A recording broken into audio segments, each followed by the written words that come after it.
দিল্লি পুলিশের পরিচয় দিয়ে ওই তরুণীকে ফোন করা হয় বলে অভিযোগ। পরে তাকে ভার্চুয়াল জিজ্ঞাসাবাদের জন্য মুম্বাইয়ের এক হোটেলে ঘর ভাড়া নিতে বাধ্য করা হয়। মুম্বাইয়ের তরুণীকে ডিজিটাল গ্রেপ্তার করে লক্ষাধিক টাকার প্রতারণার অভিযোগ। ডিজিটাল গ্রেপ্তারের ফাঁদে পড়ে 1,78,000 টাকা খোয়ালেন মুম্বাইয়ের এক তরুণী।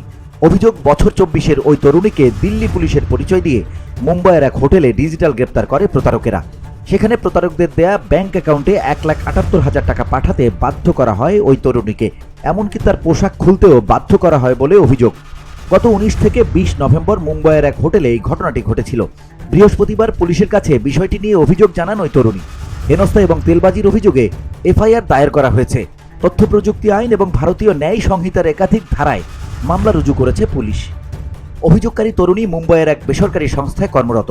দিল্লি পুলিশের ভুয়ো পরিচয় দিয়ে তাকে ফোন করে সাইবার প্রতারকেরা। তরুণীকে জানানো হয় একটি আর্থিক প্রতারণার মামলায় তিনি অভিযুক্ত। অভিযোগ, একাধিক মোবাইল নম্বর ব্যবহার করে তরুণীকে ভয় দেখানো হয়। এমনকি ভার্চুয়াল জিজ্ঞাসাবাদের জন্য মুম্বাইয়ের একটি হোটেলে ঘর ভাড়া নিতেও বাধ্য করা হয় তাকে। এরপর হোটেলের ঘরে ভিডিও কল করে তাকে বিভিন্নভাবে ভয় দেখিয়ে হেনস্থা করা হয় বলে অভিযোগ করেছেন ওই তরুণী। তরুণীর অভিযোগ, ব্যাংক অ্যাকাউন্ট যাচাইয়ের নামে তার অ্যাকাউন্ট থেকে 1,78,000 টাকা হাতিয়ে নেওয়া হয়েছে।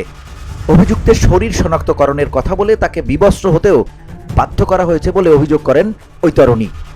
বৃহস্পতিবার মুম্বাইয়ের দহিসর থানায় তরুণী অভিযোগ জানান। প্রথমে দহিসর থানায় তদন্ত চালাচ্ছিল, পরে তা আন্ধেরি থানার পুলিশের কাছে হস্তান্তর করা হয়। আপাতত আন্ধেরি থানার পুলিশ অভিযুক্তদের চিহ্নিত করার চেষ্টা চালাচ্ছে। সাইবার প্রতারকদের কাছে এখন অন্যতম অস্ত্র হল ডিজিটাল গ্রেপ্তার।